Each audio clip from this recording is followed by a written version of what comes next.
Well, the purpose of Love ATX is to develop a holistic culture, and the way that I explain that is encouraging all to live and love wholly, respecting themselves, the earth, and all living things as one organism. And this is actually a huge change from what the common lifestyle is and our culture and our consumerist culture.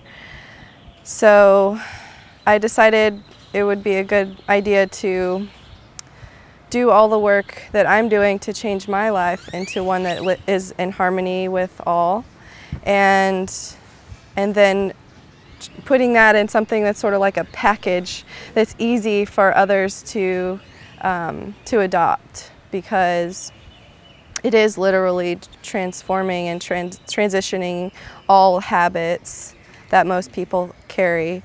And in Austin, we have a lot of really great resources and a lot of really great organizations and projects and efforts that are supporting this shift and this paradigm shift. So it just seemed like there was a need for an organization like this that could help connect people to all the resources and others to sort of create a community that can support this shift.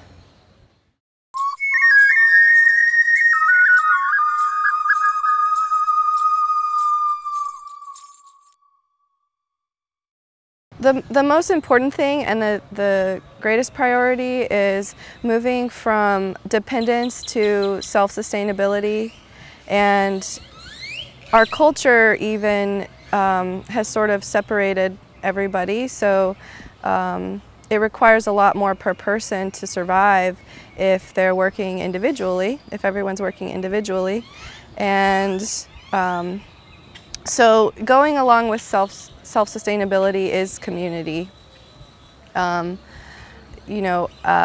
Neighbors reconnecting and sharing things, sharing tools, having tool sheds per neighborhood, having neighborhood composting, having neighborhoods that are designed to where everyone has an urban farm and everyone is supporting each other, having urban chickens, and we have a lot of that here in Austin.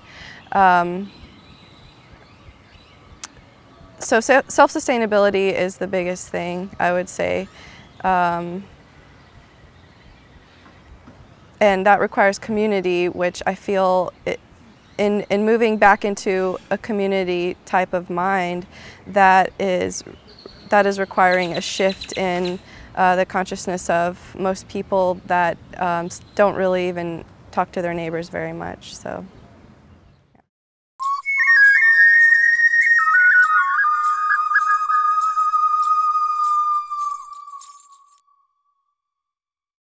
So I have a degree in mechanical engineering from the University of Texas, and that is what brought me to Austin. And I didn't really enjoy even the schooling, but I just figured, okay, well, it'll be fine once I get to the job and the money and everything will work itself out.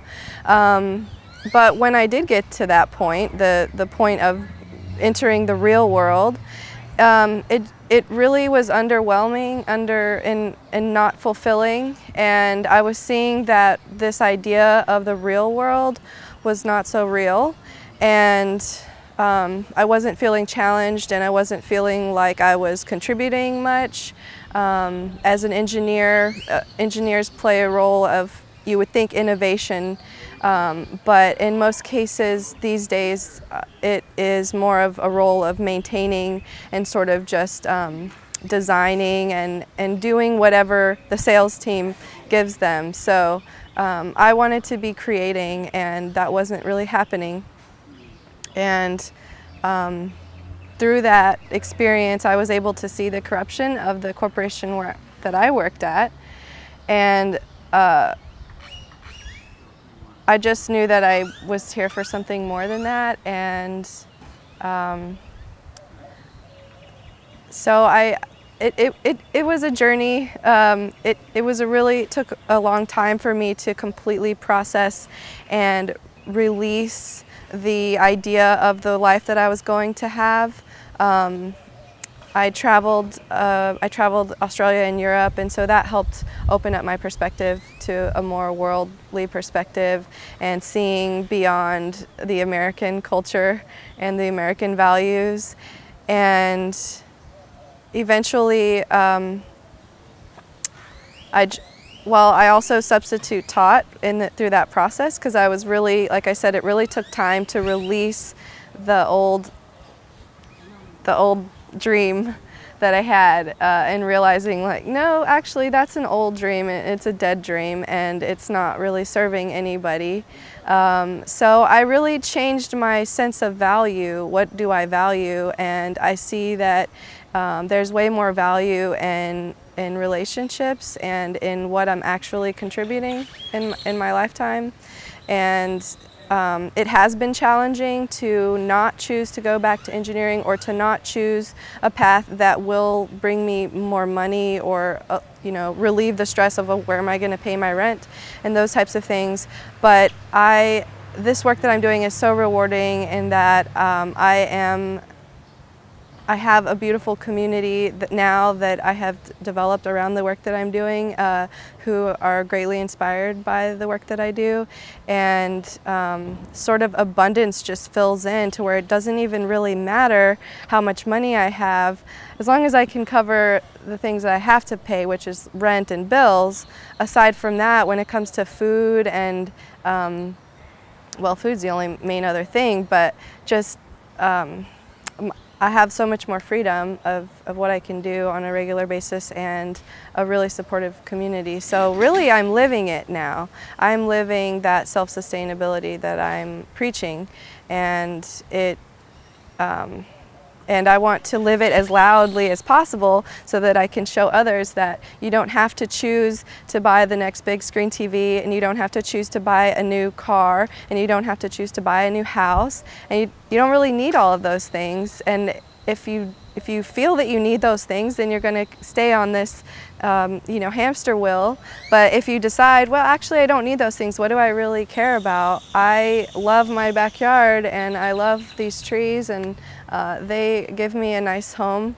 So I have everything that I need, and then I get to have time to think freely and be creative and actually be who I am and what I'm here to be.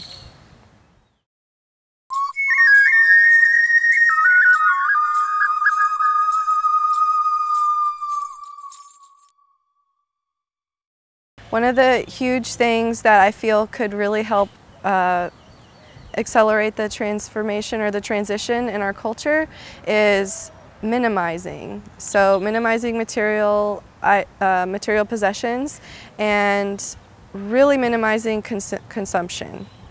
Only buying as needed, and avoiding anything, buying anything that's disposable at as much as possible. I feel that that's a big part of it, because it keeps the vicious cycle. Like I said earlier, you need to pay for this, so you need to keep working. But what if you didn't need to pay for that? Just these days we have so much consumerism going on that we have a lot of waste, a lot of things that people are discarding now that are perfectly in perfectly good shape. So it's like, if you have nothing, you can actually have everything. If you have no money, you can actually still have everything. It's just a matter of, do I care if it's brand new or not? And honestly, I don't want anything brand new. So it's really a matter of shifting the sense of value of what you truly value, and minimizing is the first step, because many people do have loans and things that they need to pay. So I understand that.